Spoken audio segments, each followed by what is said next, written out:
All right, nurses on fire. It is my honor to welcome Gaby Delismé to the Nurses on Fire podcast. Hey, Gabby. Hey, how are you? Doing great, and I hope you are too. I am. We are in the middle of this pandemic, and we are not letting it keep us down because we know brighter days are coming. Yes, yes, it is all part of the cycle. And just like any other cycle, we will rebound. And so, looking forward to that rebound. But let's give people some practical tips on how to get through this as best as they can without letting the negativity pull them down. But first, Gabby, can you share with us your background? Sure. So I am the owner of a company called Facing Finances, and I founded the company close to 6 years ago. It'll be 6 years in August. And really, the purpose is to educate and empower those that are on the journey to financial freedom. I've been in financial services for like close to 15 years prior to opening my own practice, but the messaging of the company that I was with just wasn't what I saw impactful. There weren't many minority clients. You had to have like at least over 250 grand to like get an account. So I just wanted to help us get a seat at the table, find a way to educate folks so we don't have to feel like we can't build a legacy for the generations that are to come. So I have loved working with both individual clients as well as holding workshops. And I work with a lot of companies, small businesses, and kind of go in as an extension of their benefits department and just share financial information and do meetings with their staff so they are not feeling like they need to live paycheck to paycheck. I love what you're doing. And thank you so much for even bringing the table so that we can have a seat. Because, as you know, the face of personal finance is a little pale and a little stale. So, thanks for bringing the flavor. And just the fact that you are doing what you do gives other people the ability to see what's possible for themselves. And that's why I have my platform. And so I'm just so happy that there are other people out there that are doing it. And you have been doing it for way longer than me. So thank you for making such a tremendous impact on our community because this is what we need. So let's talk about our current economic situation. What are some things that are a major concern for people's finances right now? So, right now, really what this pandemic is revealing is areas where was already financial instability, right? So now you add the fact that it is a global crisis that's going on. So folks are losing their jobs. Many people were already living in a situation where they were just making it paycheck to paycheck. So now they are no longer working, so they're no longer receiving jobs. They have to file for unemployment, and it is creating a huge financial burden, and that is creating a huge financial stress in addition to the health issues that are going on. So there are folks that really just need to pause, and not everybody, all of us really just need to pause for a moment and just take a deep breath, one of those deep cleansing breaths, Yes. and exhale. And one, know that it is going to be okay. So we allow ourselves to just get our balance and then make a plan. And I tell folks the financial tool that's like the staple in your financial success kit is really your spending plan. And, a lot of times folks talk about budgets. Budgets sound the same way as that diets do to a lot of people. They sound very restrictive, right? So instead of looking at it from a restriction type of viewpoint, look at it as this is my plan to spend my money. This is my plan to achieve the goals that I am going to set forth.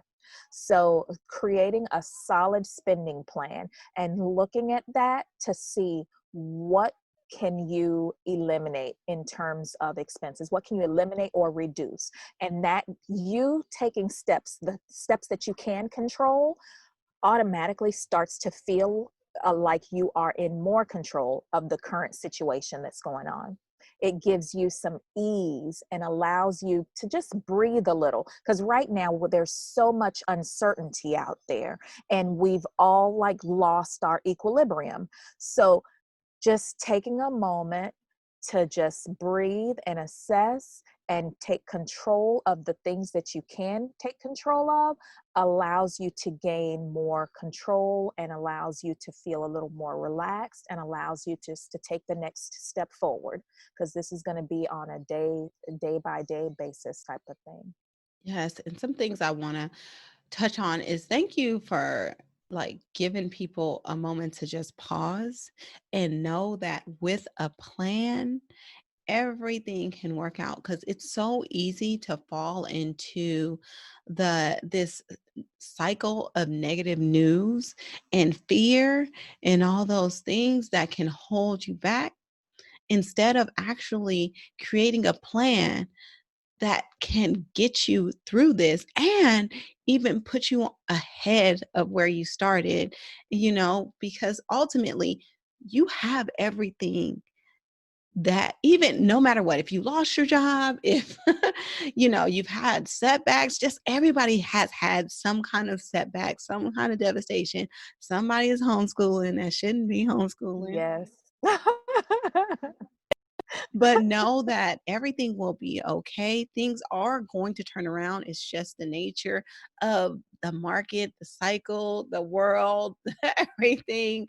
Um, but with a plan, we can get through it. And I love that we focus on budgets, and I'm not afraid to use the B word. And yes, yes, it does sound like a diet to most people, but the spending plan. So, how do people implement a spending plan when they're so worried about money coming in right now, or the fear of losing their job, or just living in fear of anything that can happen to them during this pandemic? Yes, that's a great question. As a lot of people, their income is uncertain right now. So if you are in a situation where you've either faced or think you will face like a reduction in hours, some sort of negative impact to your current financial situation, apply for unemployment. And a question that I've seen come through is, I have a lot of clients that live in Jacksonville, Florida. So they're on the border. Some of them work in Florida. What state should I apply for unemployment in? Apply for unemployment in the state in which you actually work. And so find out what benefits you have available to you. So find out what your number is going to be. So remember, you're going to have your unemployment benefit from the state. In addition, the federal government has stepped in, and for a period of time, they're going to provide an additional, I believe it's for an additional $400 or $600. So that's going to help. But what you're going to do with the money that you have, you're going to take care of your like primary financial responsibilities.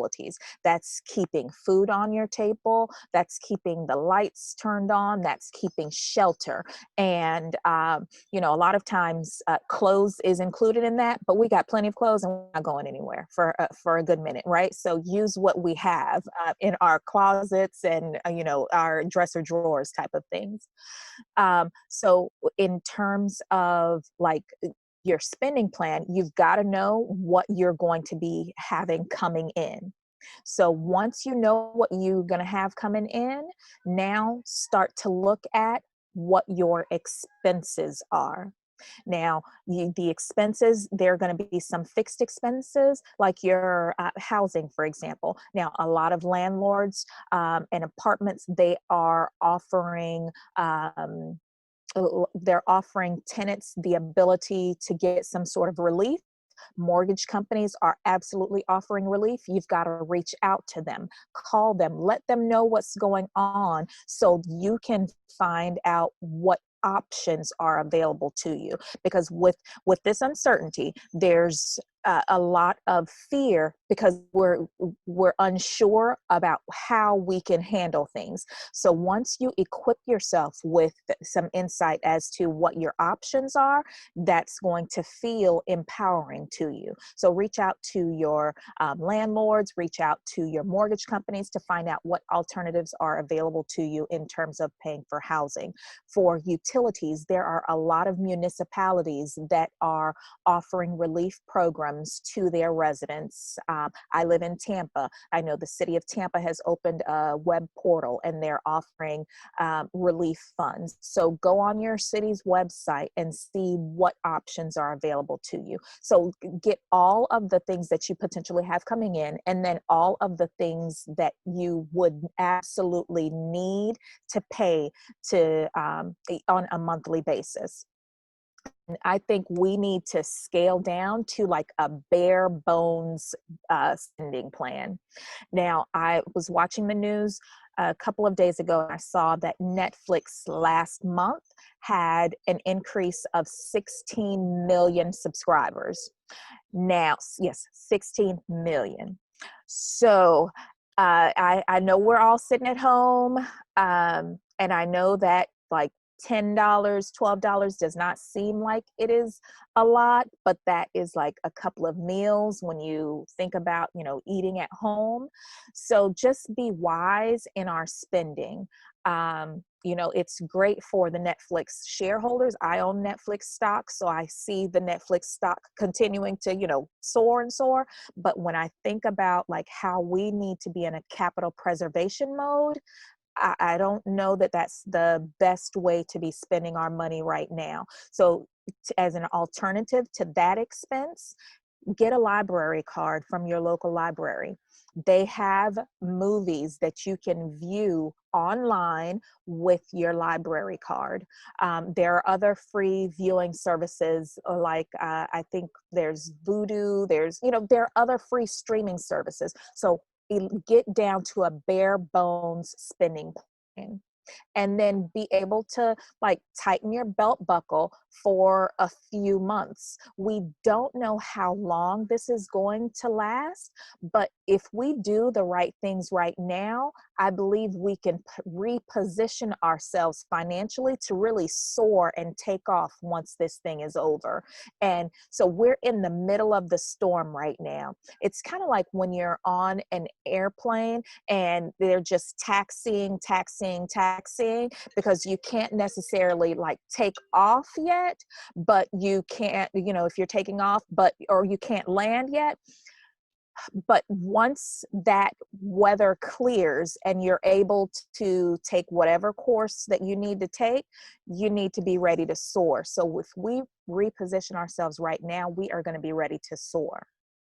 Yes. So I like that. And the major takeaways that I hear from that is act now, get your money together, go file unemployment immediately. Don't delay, don't wallow, get that done.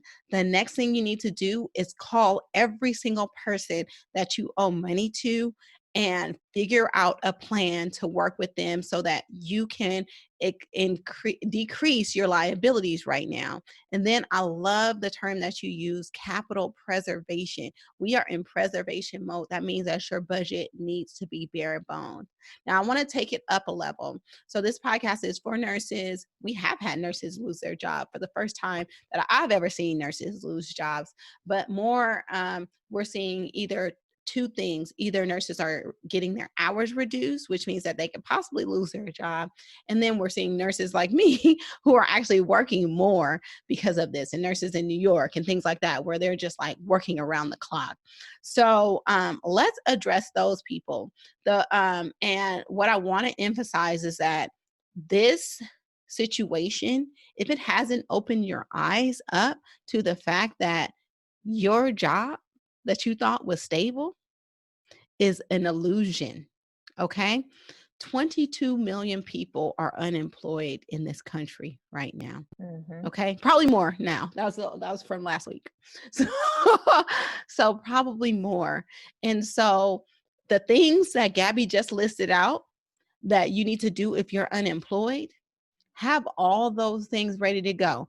Know the number to call or the website for unemployment. Know exactly how to do that. Know everybody you owe money to and how to reach them, and know what you're going to cut out of your budget right now. As a matter of fact, cut it out of your budget right now and just plan. So the most important thing you can do if you're unemployed, if you're employed right now, is to keep your job. And after that, the next important thing that you have to do is plan for a job loss. Okay.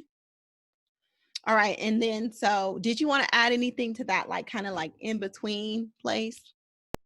So when I think, first of all, thank you to all of the nurses. Thank you to all of the medical staff. I appreciate y'all for what y'all are doing. The whole world appreciates you for what you're doing. So we knew that y'all were essential before, before essential workers was defined. So you are appreciated for your service and the risk that you take on really on a daily basis. So thank y'all for that. And in terms of this middle space, because some nurses are in the position, like you mentioned, like yourself, where you're working more, there is a tendency to think that because I'm working more, I'm bringing in more, so maybe I can spend a little more. And that concept, it's called spend creep. And so the more we make, the more we spend. No, right now, let's focus on capital preservation because we don't know what is going to come next. So, just that extra money, that is a huge blessing. Look at it that way. And then just add it to your stockpile for use in the future should you need it. But yeah, don't fall into the trap of spending more because you're making more like right now. And I see it as an opportunity, right? First of all, if we're making more money, we aren't really spending, we shouldn't be spending as much, but we're going to talk about spending a little in a minute.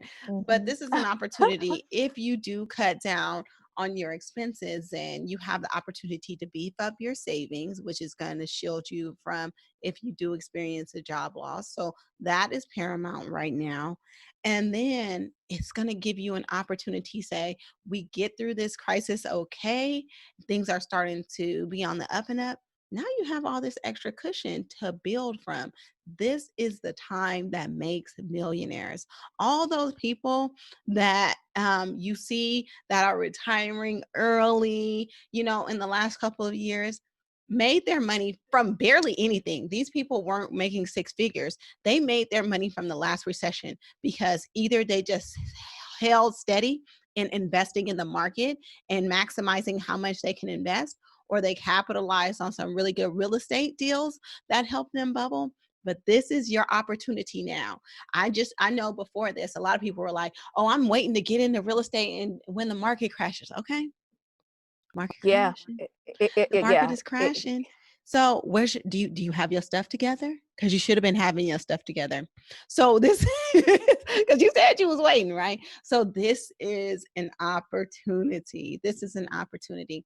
So I like to look at everything as an opportunity, even if it's just an opportunity to know that we weren't as secure as we thought we were. And so let's get our stuff together for the future. If that's the very least that you can do, you're still going to be miles ahead of the next person. So Mhm. let's talk about spending now.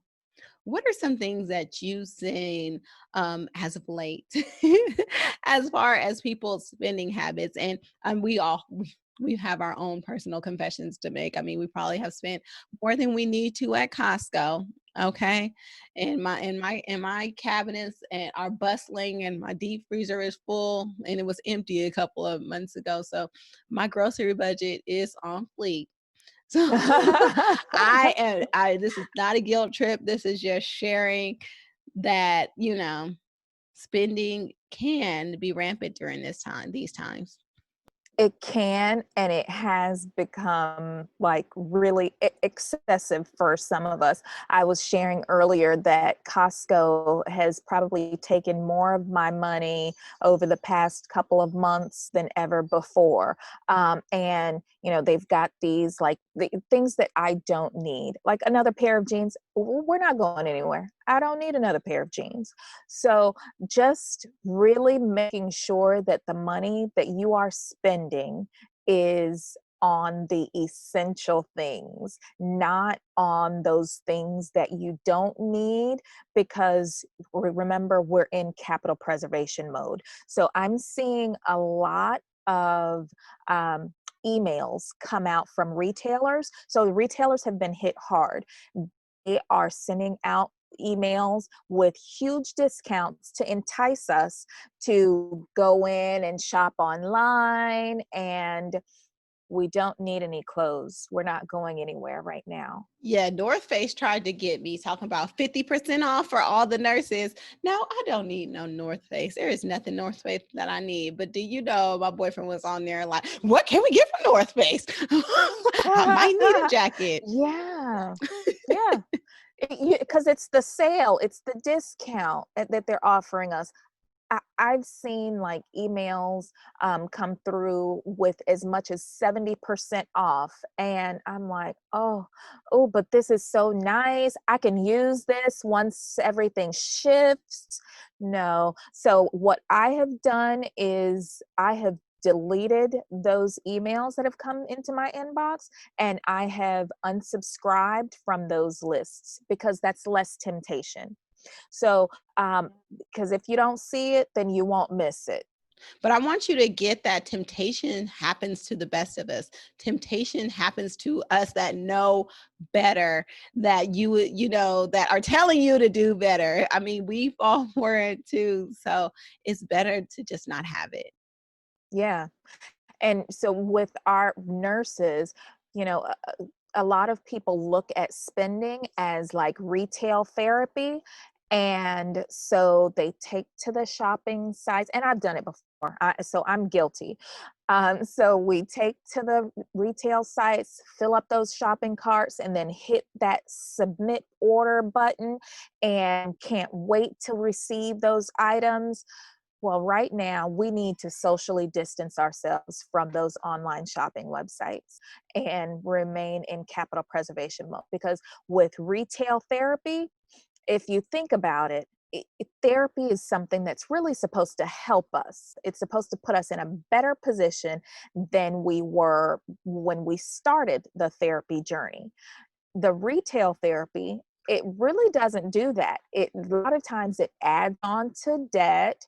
And once we like hit the submit button, or when we receive the credit card bill, we have this guilt factor. So that's like added stress that we're putting on ourselves. So instead of doing retail therapy, like get a great book, or actually really, and this is something that I don't think we talk about enough, really get the help of an actual mental health professional, because right now we are all facing some challenging issues, and to have a trained person that you can talk through this stuff and strategize so you can really truly come out in a better position, that's huge and empowering. So seek the help of an actual therapist.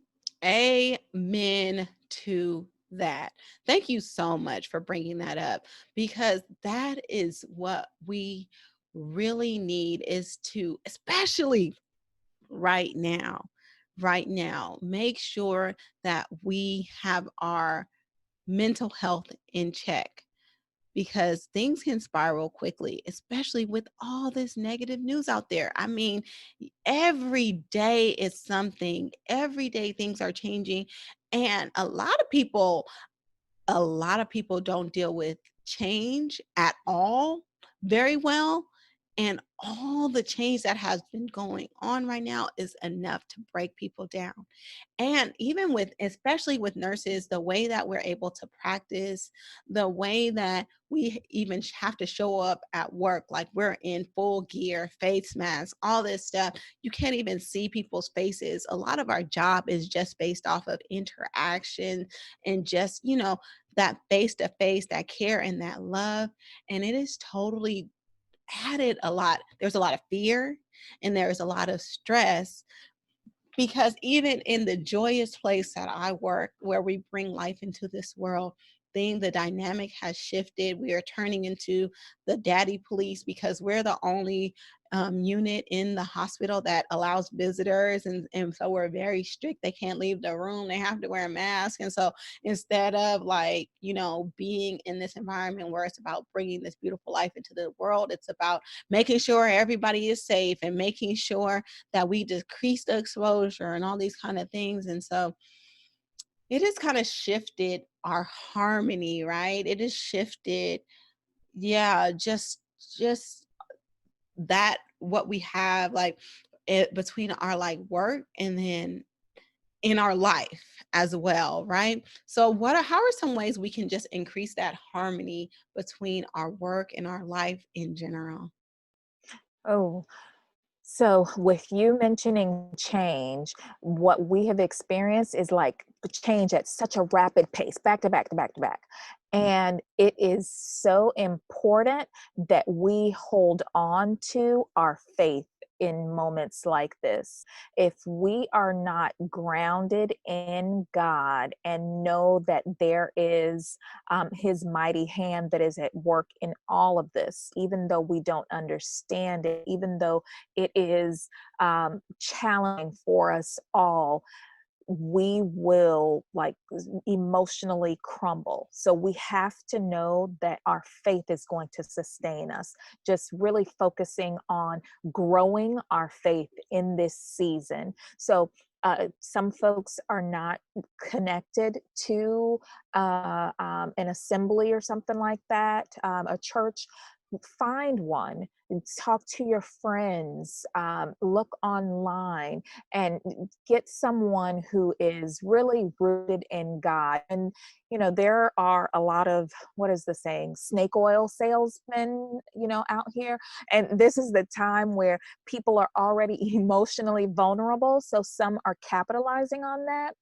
Just make sure that the person that is like recommending an assembly, that they're solid and rooted. And a lot of times we don't trust what's on the inside of us enough.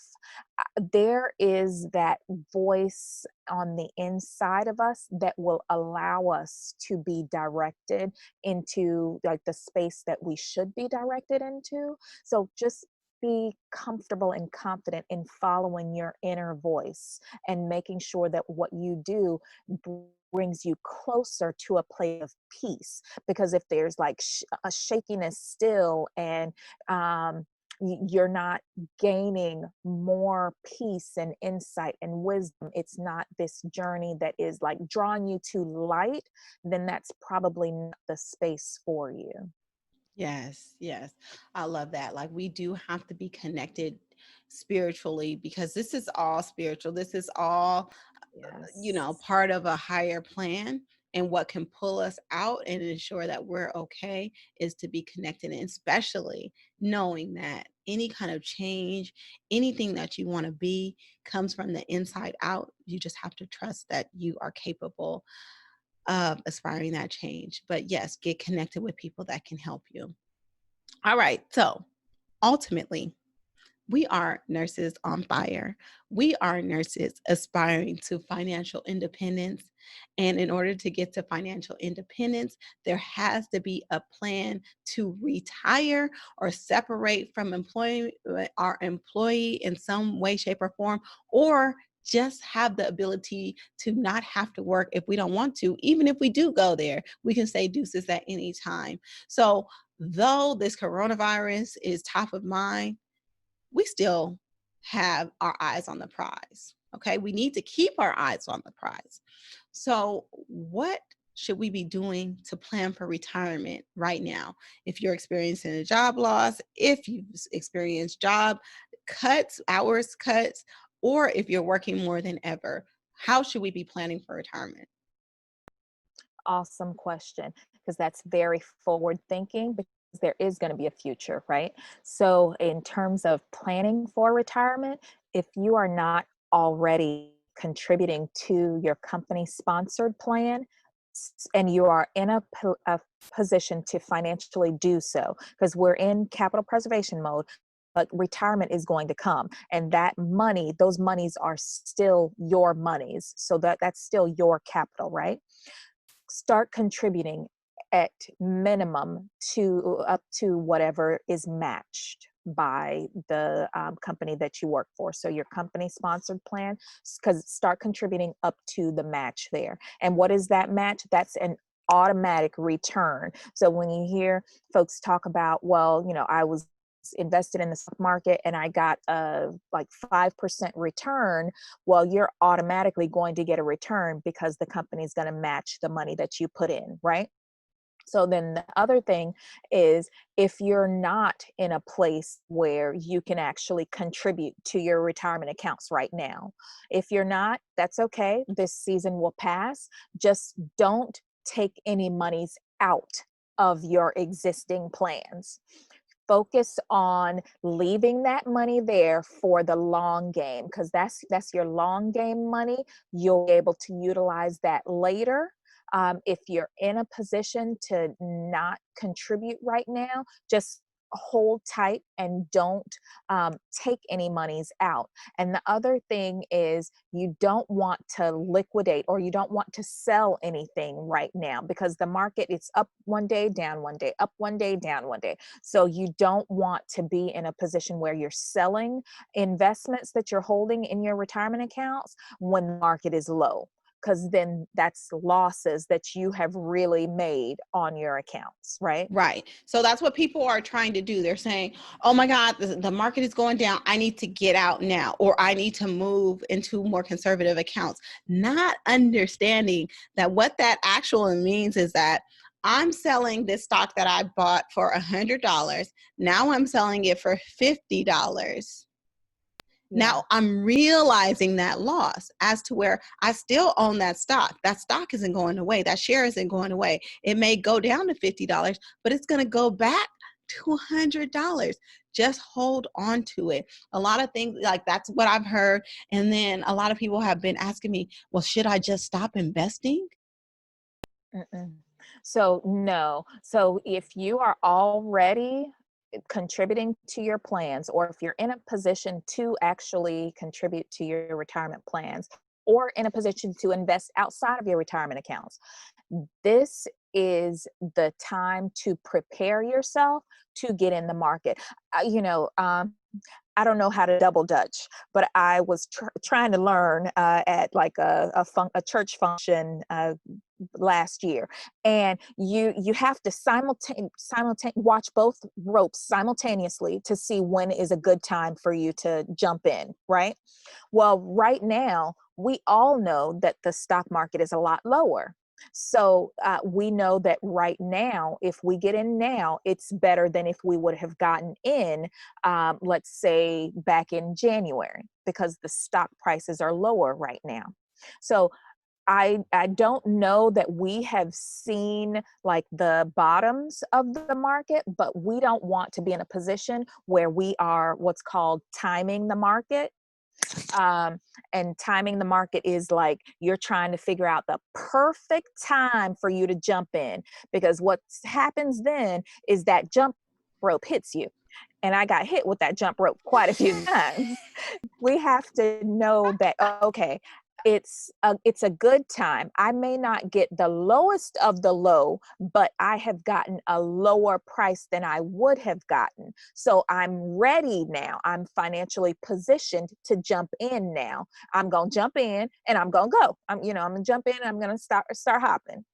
Um, so A lot of times folks do that market timing and then it backfires on them. So they're waiting around forever to jump in. And then when you're adding money to your investment portfolio, like throughout, you have to look at the fact that on average, you're actually reducing the cost that you paid for the higher shares. So it's called dollar cost averaging.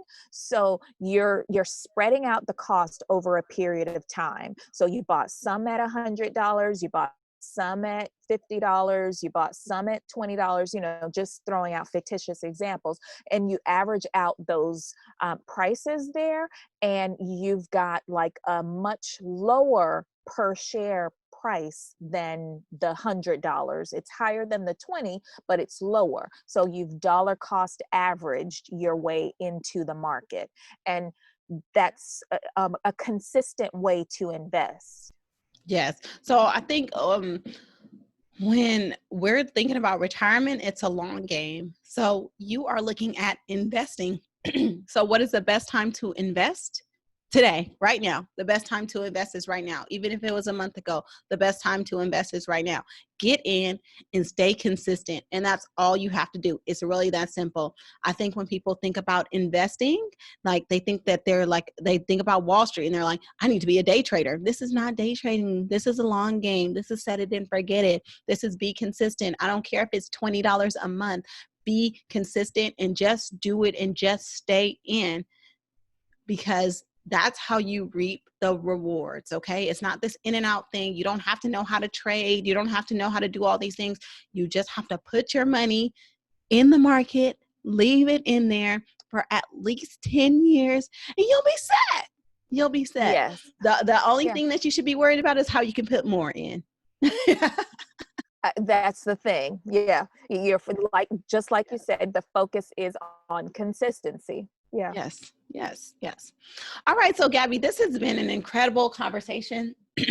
I know people have gained so much value from it. I know I have. And I just love your analogies. Your stories are amazing. And so I know your clients are like, I love Gabby. She knows how to get us together, and she's totally relatable. She's not that face of finance where you feel super intimidated. And so how can people get in contact with you? Because I know they'll want to. Thank you. And so folks can check out our Facebook page. We are at Facing Finances. The website is www.facingfinances.com. We are actually, all of our social media handles are the same, facingfinances.com. And I am also accessible via social media at GabyDelismé.com. Last name is Delisme. And I just thank you so much for opening up your platform, because there are so many people that need to hear this information. And I think right now it is really about finding ways to share what we have been blessed with. So you allowing the free flow of information is just a blessing. So thank you for what you do. This has been incredible. And I want to leave folks just with something that it will help all of us. Find a way to be a blessing to someone else.